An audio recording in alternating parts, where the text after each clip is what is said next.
Hi everyone, it's been so long.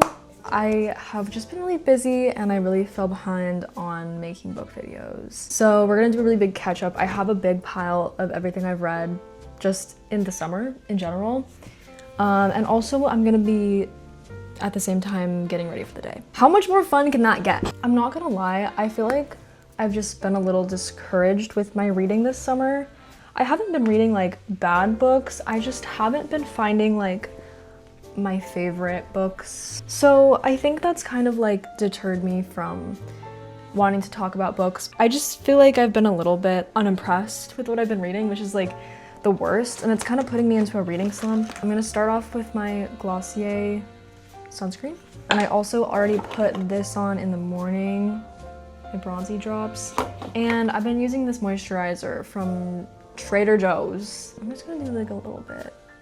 Okay, the first book we're gonna talk about is American Spirits by Anna Dorn. She wrote Perfume and Pain, which is a sapphic lipfic, I'm pretty sure. I really love Perfume and Pain, so I was like really excited to read her latest book. And I did enjoy it, but it wasn't my favorite. I think it kind of fell flat at the end. It's about this pop star, singer, kind of like Lana Del Rey vibe. She gets this new assistant who's like really obsessed with her and is secretly running this like online Reddit forum that's just like all about the singer. And then there's also a producer, the singer's producer. Everyone kind of speculates that they have like a secret romance, but they're not like out about it. So that's kind of what the Reddit chain is about. This takes place during COVID, so then when everything shuts down, they go to this like cabin in the woods and it's just the three of them, and they all low-key, there's like a lot of sexual tension, a lot of like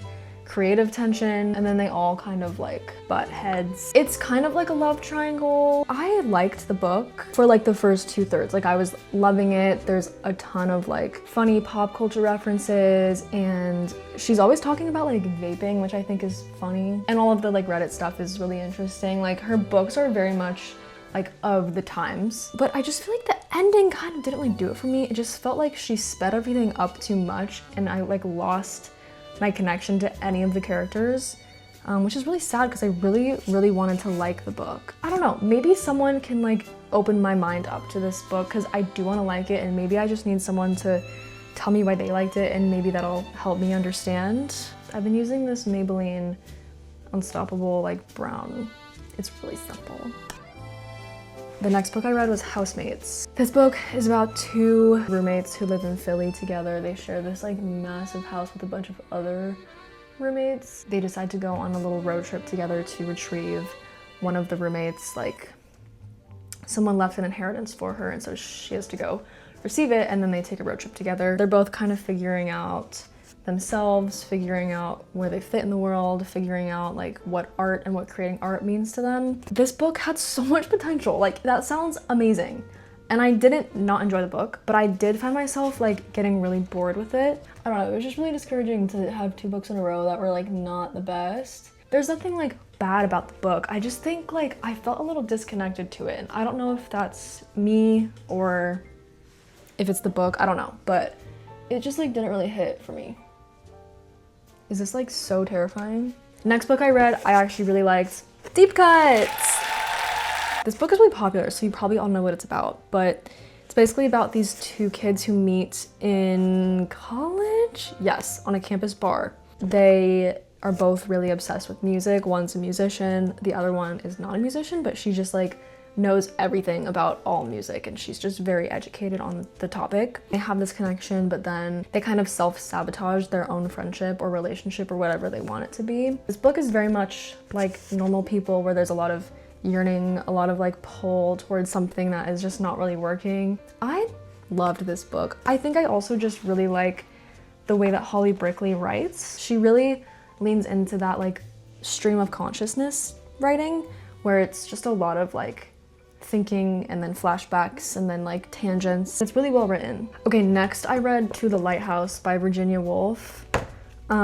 As we all know, my favorite book was written by Lily King, and I watched this interview where she said that this book was one of her inspirations to write Heart the Leopard. And I did like the book a lot, honestly. I didn't think I would, because I don't typically like books that are written so long ago. I just really struggle to understand what is happening. But I did really like this book. It's about this family. There's like a bunch of kids. I actually was getting really confused, so I made a little family tree for myself. 8 children. And then there's like a bunch of like friends and like employees staying at their house with them. So there's just a bunch of people. There's a lot of subtext in this book. And I was reading the Spark Notes, and it was saying how this is like one of the first books to kind of lean into like the thoughts that characters have and their stream of consciousness, and like how what they think differs from what's actually happening and what they actually say. Also, I got this book on Amazon as like a used book, and there's a bunch of annotations in there, which was like kind of fun, because I felt like I felt very intimately connected to whoever read the book before and like left all those notes there. I'm debating if I should talk about this next book, because I feel like it's a little controversial. Oh, you can actually like literally see it. Just Friends by Haley Pham. I guess it shouldn't even be in this video because I didn't finish it, but I did start it. I think my bookmark's still in there. I got this far. Let me just preface by saying, like, I watched Haley Pham. Like, I've been a fan of her channel since I was literally like 12. Like, I'm not even kidding. It's been so long. I love her YouTube videos. I love her content, and especially because she reads all the time. Like, she's a huge inspiration for why I like to make videos about what I read. But this book was just really hard to get through. I think I would describe it as like trying to roll a block, trying to roll a cube, making a car with tires out of blocks. Like, it was so hard to just read it. I feel like it just got really wordy. This is no shade to her as a writer. Like, I fully believe that she's capable of writing something better. I do think maybe like it was a little bit easier for her to publish because she has the platform and because there's so much interest in something that she would write, but I couldn't finish it, and it makes me sad, and I don't even like want to say that out loud, but it is the truth. So I just used this brow pencil from Benefit.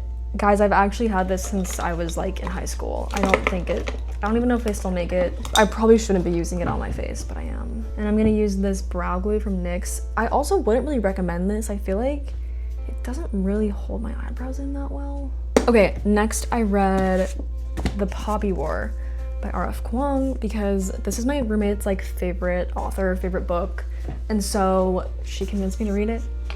And honestly, I did enjoy it. I don't like fantasy. I'm never really like interested in fantasy, and the times that I have read fantasy, I hated it, but I actually did enjoy this book. I will say this is the best fantasy book I've ever read. So I think even if you don't like fantasy, you would still like this book. And it also brings up a lot of fun conversations. Like, I don't really think this is a spoiler, but there's a part where she like gets her first period, and she's like, fuck, what is this? Like, I can't do anything if I have my period. So then she literally just like gets rid of her period forever and she can never have children. Like, it's so permanent, but she's like, yeah, I don't care. Like, I don't even want that. And that's so badass. Like, that's awesome. The next book I read is The Paper Palace. The author is the head of drama series at HBO, and I feel like you can really tell. Like, this book feels like an HBO short series. This basically is about a woman named Elle. We meet her the day after she cheats on her husband with her childhood best friend. Takes us over the course of the 24 hours after that, and then also the 50 years before that. So it's kind of like alternating timelines of the present and the past. It's a really controversial book. Like, the Goodreads reviews are very divided, and some people on Goodreads like hate this book. They're mainly upset about the fact that, trigger warning, there's a lot of child abuse and specifically sexual abuse with children. It's kind of vulgar at times, and so I think people are like, the thing with the book too is that it's not even like one instance. It's like comes up many times, like multiple times in the novel with like different characters, and so I think people are kind of like upset because they're like, why would you need to be that detailed and have that happen so many times? Like, it almost feels like you're glamorizing, or like, I don't know, like people just are really upset about how she's approached that and how much there is in the book. To me, it didn't feel like she was glamorizing it or like justifying any of it. It just kind of felt like that is something that really does happen in real life, and like why would you want to like censor that, you know?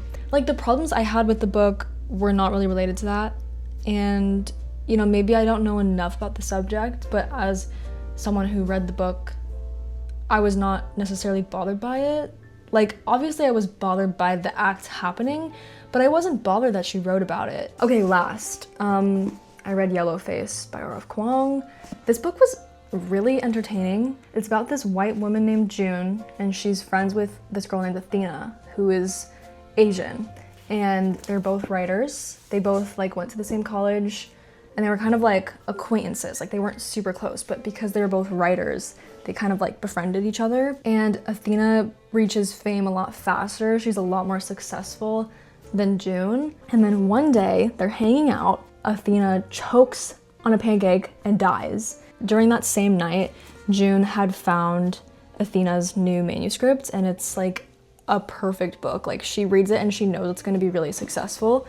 So now that she's dead, June decides to steal the manuscript and publish it as if it's her own book. It's definitely like the kind of book where you read and you're like, oh God, like there is not a moment of peace in this story. The whole time I was reading it, I was just like this is all gonna catch up to her. She makes a lot of bad choices, and there's not really many moments where you're feeling sympathetic for her. It really gets into the weeds of like the publishing world, which I thought was interesting because I don't really know a lot about that. I enjoyed the book. I think if you're looking for a feel-good book, this is probably not like the best, but it is really entertaining, and you will low-key learn a lot about the world of books. And that is all I've read this summer. I think I'm low-key like in a reading slump still, but I'm hoping that this fall I'll find the spark again. That's all I can hope for. Let me know what you're reading, and thank you for watching.